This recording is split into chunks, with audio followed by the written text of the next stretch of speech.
salam sehat dan salam sejahtera buat kita semua.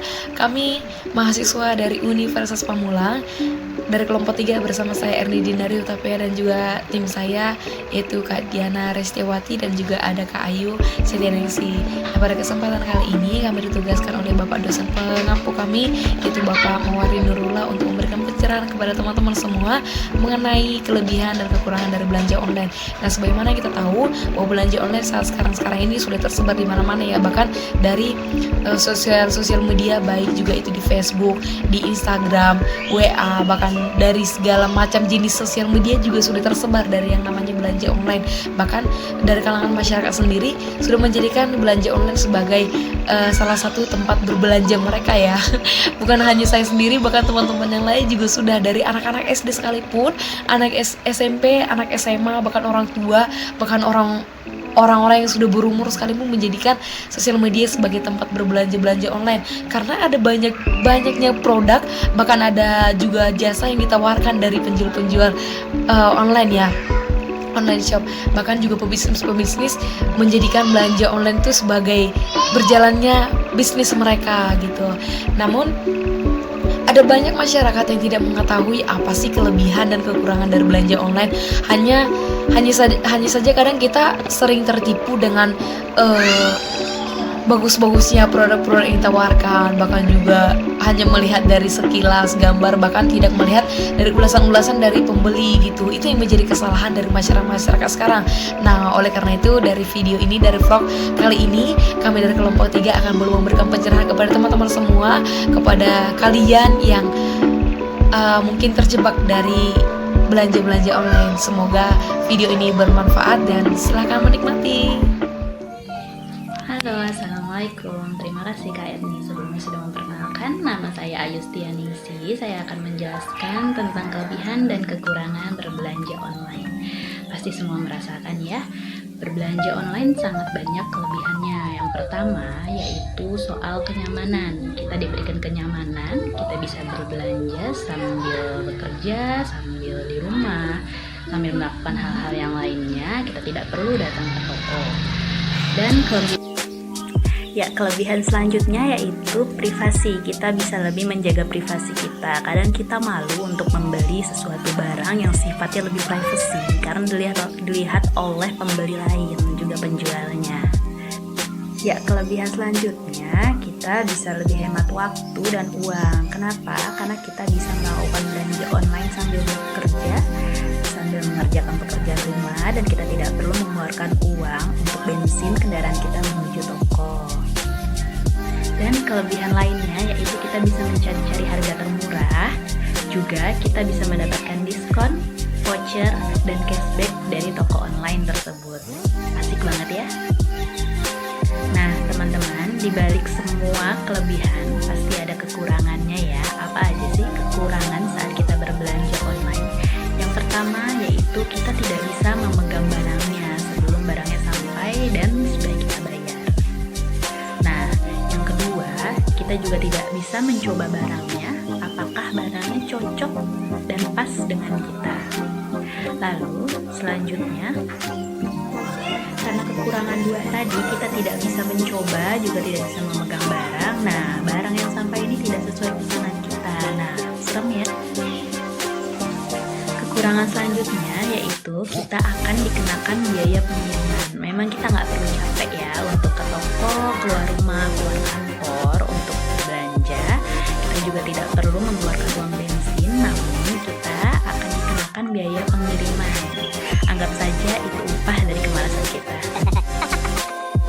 Nah, sekian teman-teman kelebihan dan kekurangan saat berbelanja online. Tapi jangan khawatir, teman saya akan menjelaskan tentang tips dan trik berbelanja online agar lebih aman. Terima kasih. Assalamualaikum warahmatullahi wabarakatuh. Perkenalkan, nama saya Diana Restiawati. Saya di sini akan memberikan bagaimana sih tips dan trik belanja aman dan cerdas saat berbelanja online. Yang pertama adalah beli barang sesuai dengan kebutuhan. Seringkali kita membeli barang padahal kita tidak benar-benar membutuhkan atau hanya membutuhkan barang tersebut. Sebaiknya di masa pandemi seperti saat ini kita kurang-kurangilah membelikan barang yang tidak sesuai sesuai dengan kebutuhan. Karena apa? Itu berpotensi kepada keborosan atau ya boros, membuang uang, padahal itu tidak terlalu membutuhkan barang tersebut, hanya menginginkannya, dan alhasil barang tersebut bakal tidak terpakai atau ya cuma menjadi pajangan tentunya. Selanjutnya, melakukan survei antar seller. Ini penting sekali ya teman-teman. Mengapa? Karena sebelum membeli suatu barang sebaiknya kita melakukan survei antar seller untuk mendapatkan harga terbaik. Yang ketiga, pahami hak dan kewajiban konsumen. Ini penting sekali. Sebelum kita memulai belanja online, sebaiknya kita memahami hak dan kewajiban sebagai konsumen agar ketika mendapatkan barang yang tidak sesuai atau bagaimana kita bisa melapor agar kita tidak dirugikan. Selanjutnya, pastikan gadget yang digunakan sudah aman ya. Lalu pilih situs belanja online yang terpercaya. Nah, seperti saat ini seperti yang kita ketahui, banyak sekali situs-situs online yang terpercaya seperti Shopee, Tokopedia, Bukalapak, dan banyak lainnya ya. Pilih seller dengan reputasi baik. Ini penting sekali. Sebelum kita membeli suatu barang, lebih baiknya kita memilih seller yang dengan reputasi terbaik atau dengan follower yang banyak ya.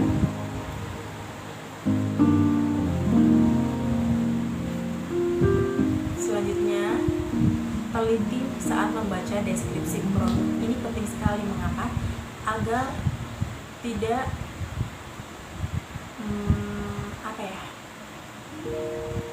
agar tidak terjadinya kekecewaan saat barang datang. Misal nih, belanja secara online, kita beli barang tidak sesuai dengan yang difoto. Ini di fotonya bagus banget, kok saya terima barangnya seperti ini. Nah, apa yang terjadi? Ada kecewa ya.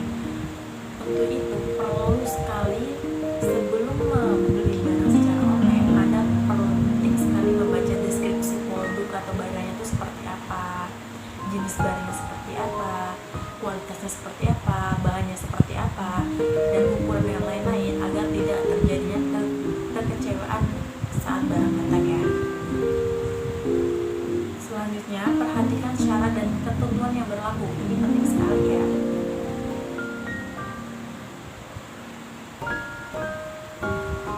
Dan jangan lupa baca kebijakan pembelian barang. Saat menerima barang yang kita beli secara online itu tidak sesuai, kita bisa melakukan pengembalian barang dengan prosedur yang berlaku ya teman-teman. Dan sebaiknya sebelum membeli barang secara online, kita meminta real pic-nya tuh seperti apa sih. Jangan, biasanya tuh kan ada tuh gambarnya yang hanya editan-editannya saja, yang bagus-bagusnya saja. Nah, sebaiknya sebelum membeli barang kita harus ngecek, meminta kepada seller, minta dong real picture-nya tuh seperti apa. Itu perlu ya. Jangan mentang-mentang barang itu murah dan digambar bagus, ternyata pas datang jong. Jadi kesimpulannya, sebelum melakukan pembelian secara online atau online shopping, kita harus lebih berhati-hati guna mencegah terjadinya penipuan. Kita harus mencari tahu terlebih dahulu sumber-sumber yang terkait dengan barang yang akan kita beli ya. Hal itu dilakukan agar penipuan-penipuan yang terjadi dalam transaksi dapat terhindari dan transaksi dapat berjalan dengan lancar